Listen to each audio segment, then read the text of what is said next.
It's now time to take a look at stories making headlines on Nigerian newspapers, and I have joining me here in the studio public affairs analyst and chartered accountant Sheson Okwade. Thank you so much for being here. Good morning, my brother. Thank God it's Friday. Thank God it's Friday. Yeah. Right. So via Zoom is a chartered mediator and conciliator, Chris Kende Wando. Good morning to you, Chris.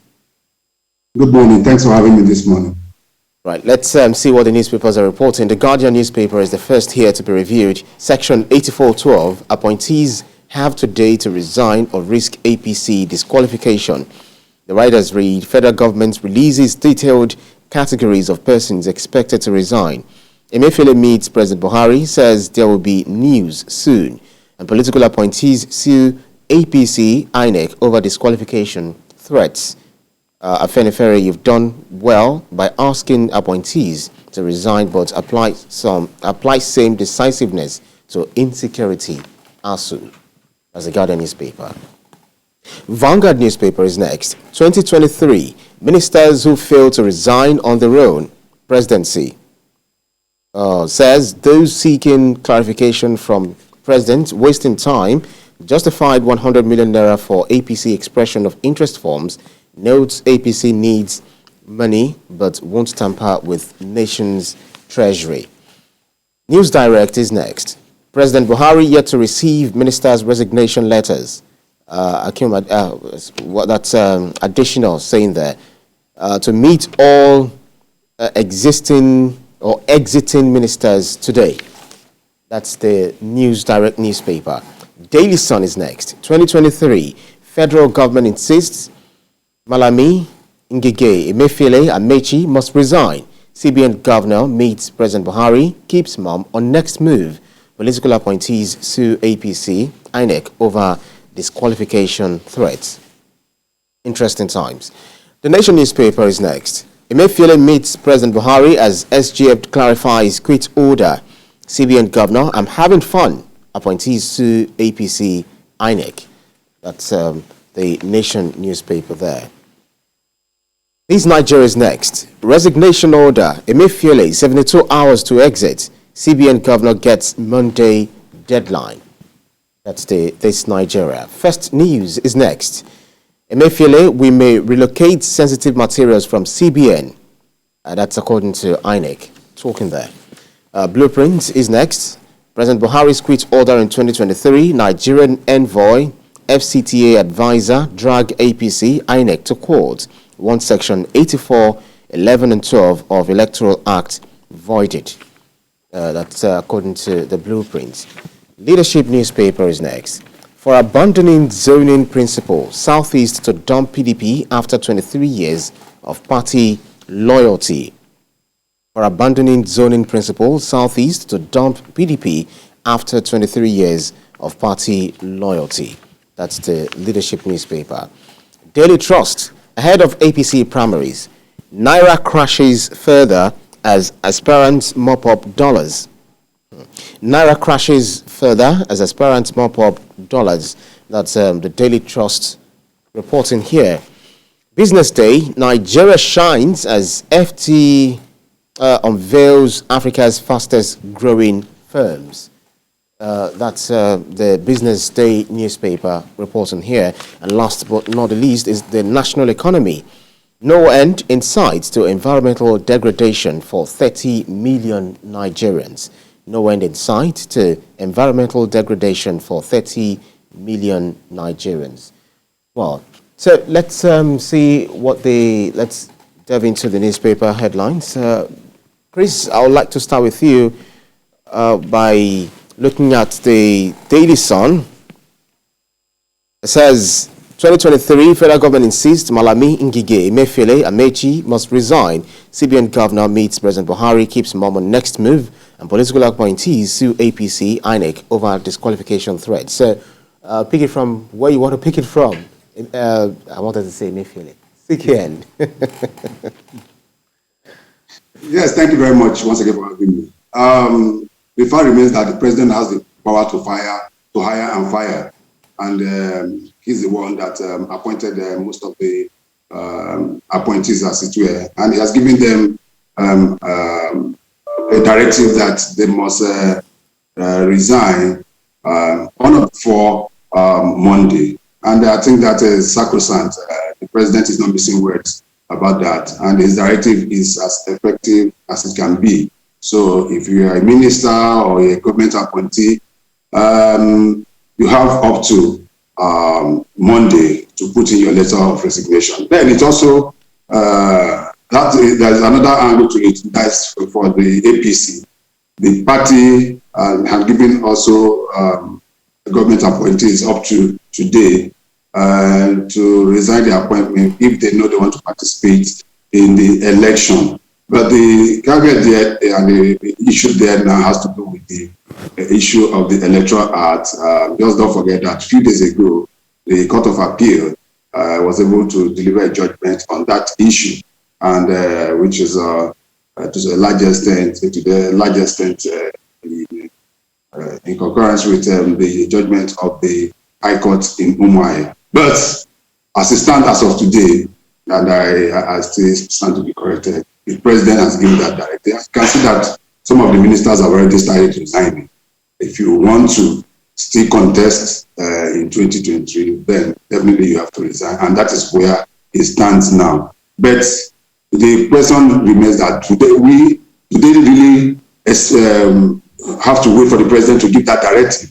If you're in government and you want to contest for any election and you are an appointee, the right thing morally to do is to resign your appointment so that you can focus on your political ambition. You see what is happening now. Governance have been thrown to the background. Everybody is doing what they are supposed to do. You see the issue of ASU. Nobody is discussing the issue of ASU. ASU, the Polytechnic lecturers will commence their own strike on Monday, 2 weeks warning strike. The economy is in shambles, total shambles. The naira to the dollar is falling like a pack of cards. And you see a CBN governor who's supposed to be in charge of our economy, instead of sitting down in his office in Abuja, the central area of Abuja, junketing and running around looking for court pronouncement and judgment to make him eligible to contest. He went as far as, according to the papers yesterday, to tell us that the Nigerians will have a heart attack or whatever, whichever one he says. He even had the effort to even meet the president yesterday. But for me, I put this, yes, the president has done the right thing. And by your discussion, last discussion before this, we are talking about, yes, taking a decision. But is this coming a bit too late? For me, I think it's coming a bit too late. But it's better late than never. The president has given a directive. If you like and you want to retain your job, then you have to quit your political ambition. But if you don't want to do that, then you resign. I think we'll have to wait until the Monday and see those that will be resigning and those that will be within the cabinet. Sheson Kwade, the Nation newspaper here, the writer reads, CBN governor, he says, I'm having fun, based on all of these discussions, debate over whether he should be resigned or whether he should resign or be sacked by the president. But he said he's catching cruise, just to use the street language. Yeah, well, I want to believe that possibly on Monday, we will not be seeing the header coming from the PR to the CBN governor that was misquoted. But be that it may, if that is being said, I think it shows high level of insensitivity on the part of the CBN governor.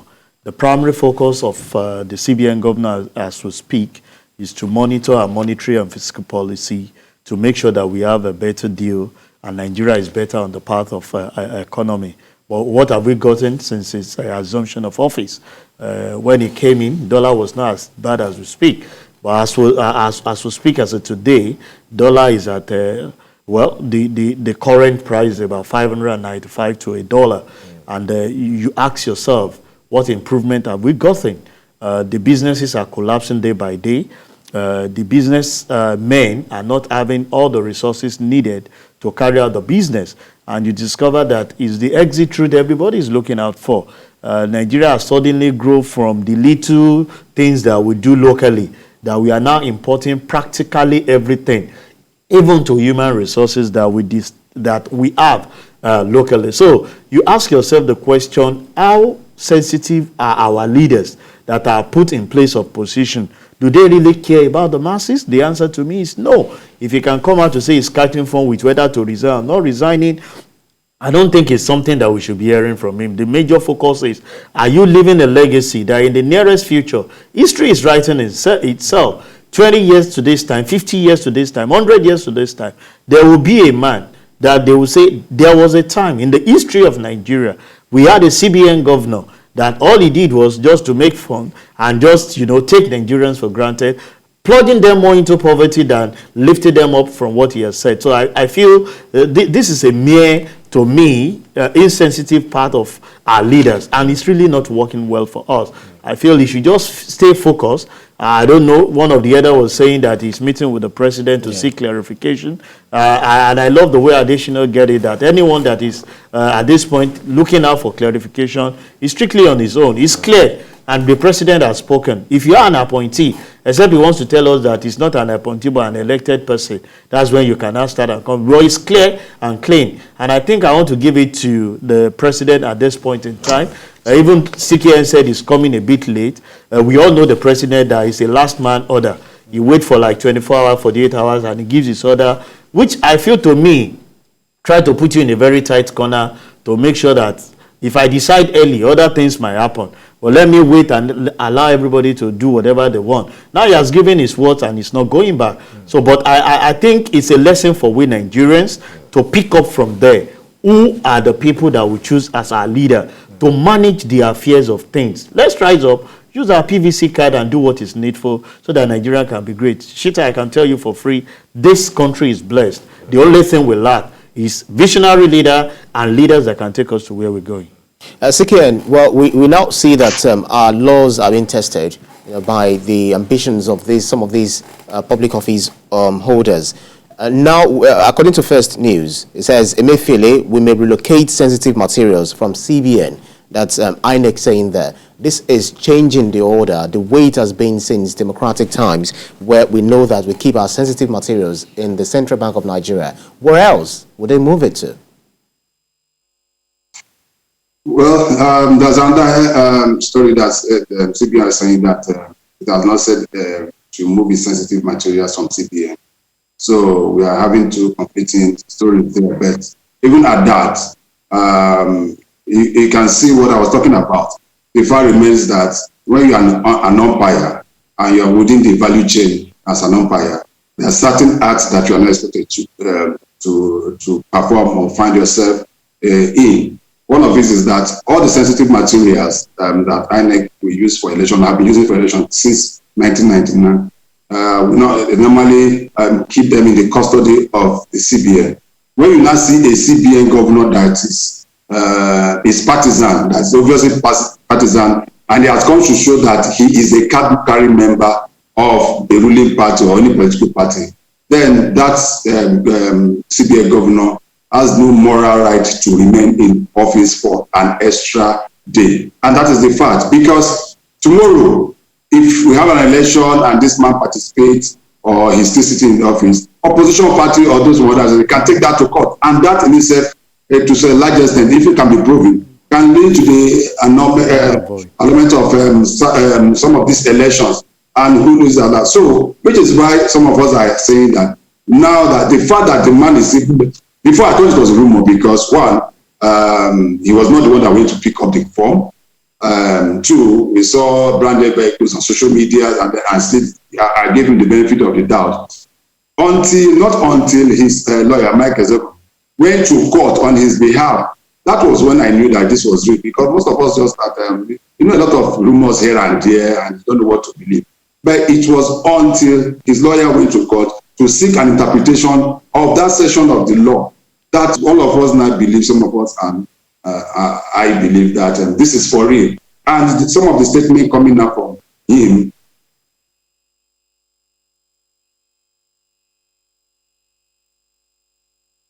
Well, CKN, looks like we lost connectivity with CKN. Well, let me bring this to you, Chesson. Daily Trust, you're a chartered accountant. It says, ahead of APC primaries, Naira crashes further as aspirants mop up dollars. What's the implication of these on our economy generally? Yeah, because the politics we play now, it's all about money. And the only way that you can get the heart of the people is by giving them more money. And what people are doing is to dollarize the election themselves.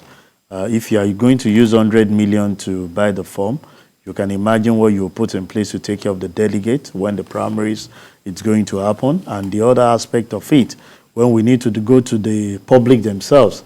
Well, I think we are treading the path that is really not too good for our economy. And that's why we've been saying, can we domesticate majority of the things we are doing? But unfortunately, the environment is not accommodating some of these things with the level of insecurity and the level of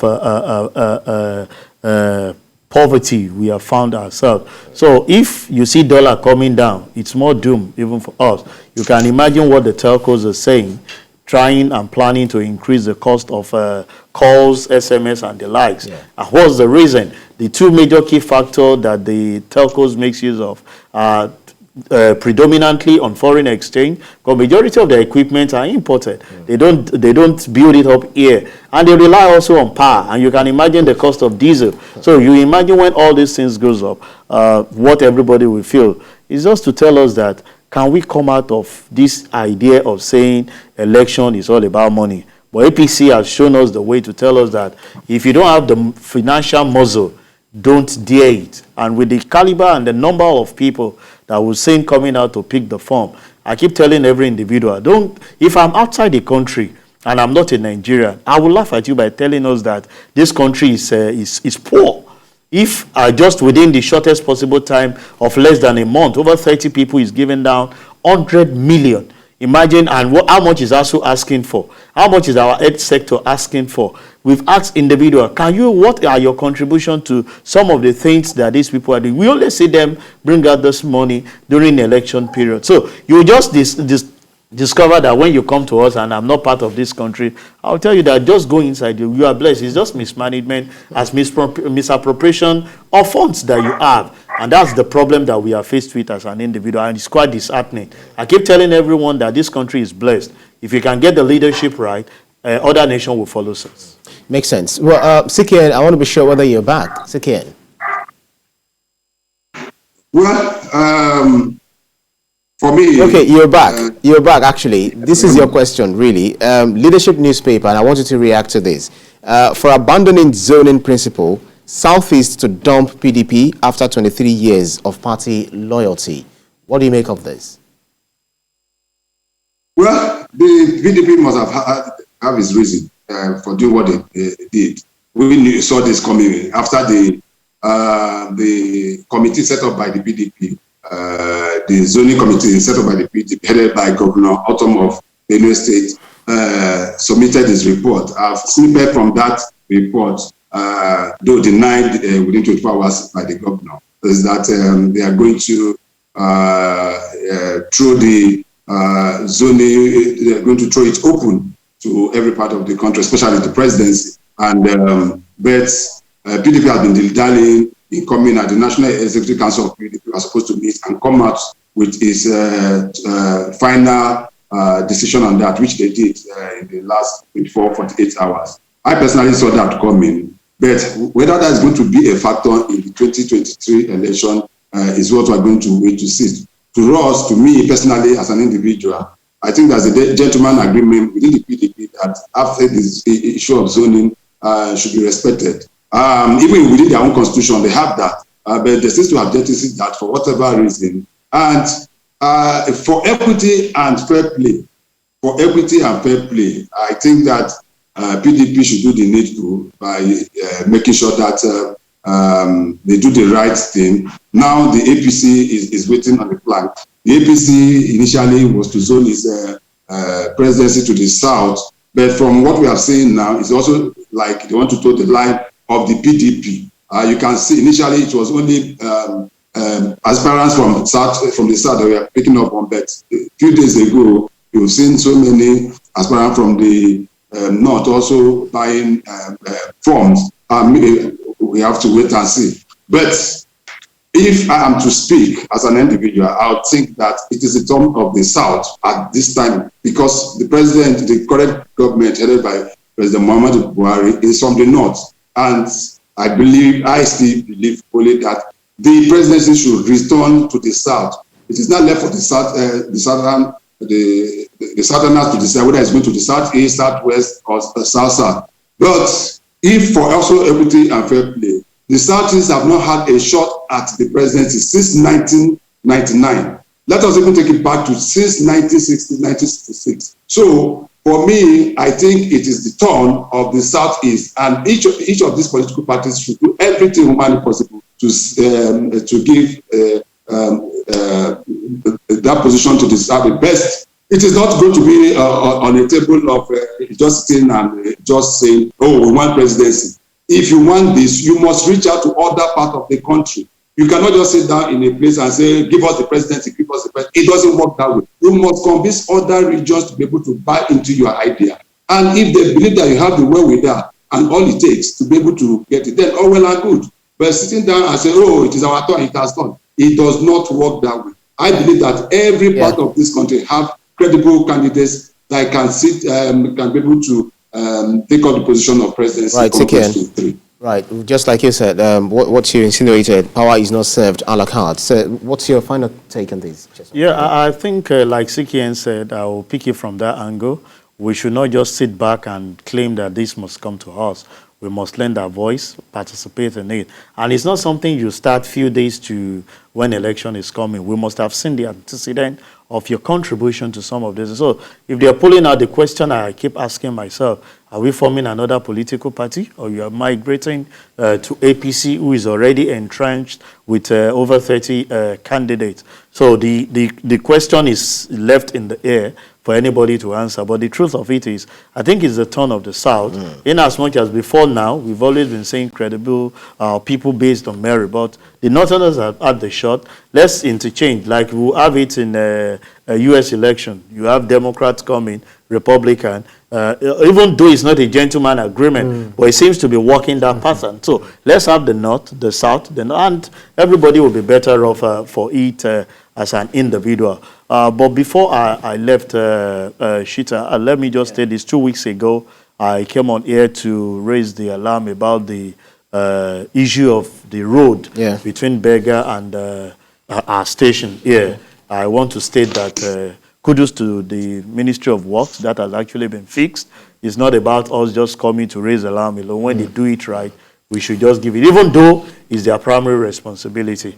But at least that has been taken care of. Commend them. Thank you very kindly, Public Affairs Analyst and Chartered Accountant, Sheson Okwade. Thank you. My pleasure. And also, Vazum has been also a Chartered Mediator and Conciliator, Chris Kende Wando. Thank you so much for your time. Let me use the opportunity to quickly wish Simon congratulations on his installation tomorrow as the chairman of ICANN Ikeja brand. Congratulations, my brother. Wow, fantastic. Congratulations. Congratulations. We'll drink to that. Cheers to that. Thank you.